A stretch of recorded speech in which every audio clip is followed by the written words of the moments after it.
Pinuntahan kong isang farmer na nag-viral sa isang post kung saan nakita siyang nakahiga sa kalsada tabi ang namatay niyang kalabaw. Grabe din ang iyak niya. At may nakapagsabing umabot pa sa puntong muntik na siyang magpakamatay. Buti na lang at napigilan siya ng anak niya. Bumaha ng tag, mention at comment ang post na to na siya namang nakarating sa atin. Kaya dali-dali kaming bumiyahe at pagtapos ng mahigit 2 oras ay narating ko na rin ang mismong lugar. Tay, may buntag tay.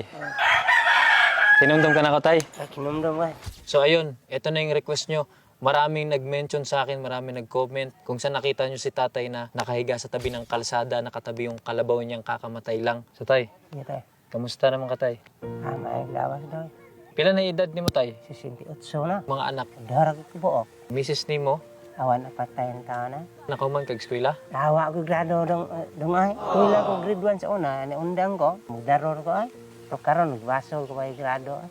Pumayat na naigrado kay. Iyahay trabaho. Tignan nyo, grabe yung kuko nyo. Ito yung kuko talaga ng farmers. Basta ning kamot sa mga pobre anak gini. Nakitaan, gid na ko. Imong picture.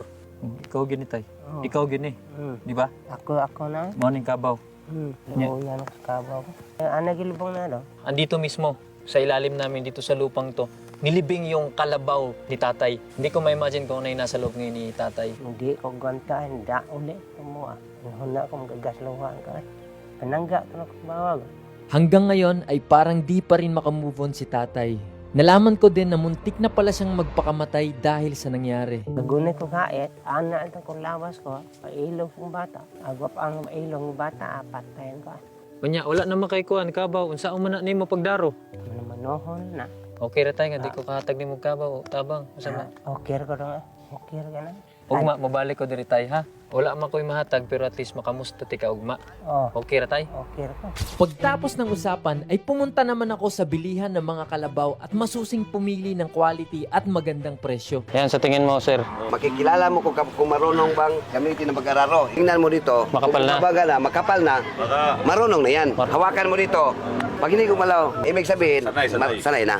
Pagtapos ng detalyadong pagpili at pagtawad sa presyo ay nakakuha na nga tayo. At andito na yung napili nating kalabaw. 1, 2, 3, 4, 20, 9, 40, 62, 3,000! Yay! At dumating na nga ang pinakaaantay na araw kung saan natin gagawin ang lahat. Tay, ang nangyari nun tay, bago namatay, pinunta mo sa veterinaryo para bakuna, tama ba? Oh.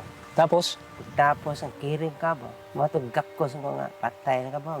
Gakos tahan ko. Hagkan ka siya. Pagtingguolan ka. Sa daro mga tutlubian ko. anong gagawin natin ngayon tay na wala ka ng kalabaw? Awan na, klabaw. Meron akong gustong sabihin sa'yo. Meron akong ibibigay sa'yo tay na konti lang naman na tulong. Ilalagay ko to sa'yo. Kakabitan kita tay ha. Dito, piniringan ko na si Tatay Andres para sa unang surprise. Then ito na yung isa sa surprise natin kay tatay. Nakoy, hating ni mo tay ha. Yan tay. Bigas, grocery, para sa inyo tay. Labas sa binigay nating grocery, meron akong bibigay din sa'yo tay. 1,000, 2, 3, 4, 5, 10,000 tay para nimo. Salamat po. Kuhaan mo do.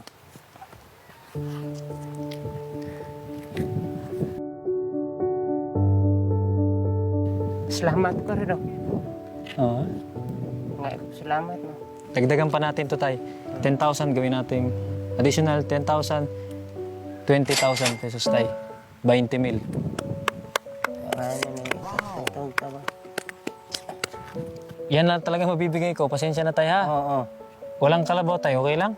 Ang akala niya ay yun na ang lahat pero hindi. Pag ako mulakaw, 1,000 ako nimo ni balik. Ito tay. Kaya di naman ta makita sunod. Matag lang ko remembrance nimo ha. Oo. Ito na ibibigay natin ng napakalaking surprise. Excited na ako. So ito na. Dito ko na nga inabot sa kamay niya ang pinakamalaking sorpresa na di niya makakalimutan. Tay, ito. Abot ko muna sa'yo. Hawakan mo muna tay. Hawakan mo lang muna. Easy na gina. Hawakan mo muna. Oo.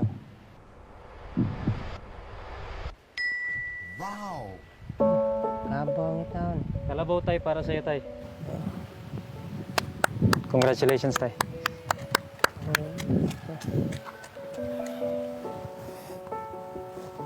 Sige, batiin mo, tay. Salamat ng kabaw daw. Imuhan ni tay. Imuhan na na. Aperting lipaya ko daw. Ikaw? Naluoy pa nan ko. Di niya alam na sinama ko na rin ang pamilya at apo niya at eto na nga ang mga nangyari. Bukod tay, andito rin pala yung pamilya mo na dire. Tirting lipaya nila mo. Dito, yakapin niyo si tatay, yakapin niyo. Yakapin niyo si tatay. Ako mo iyon.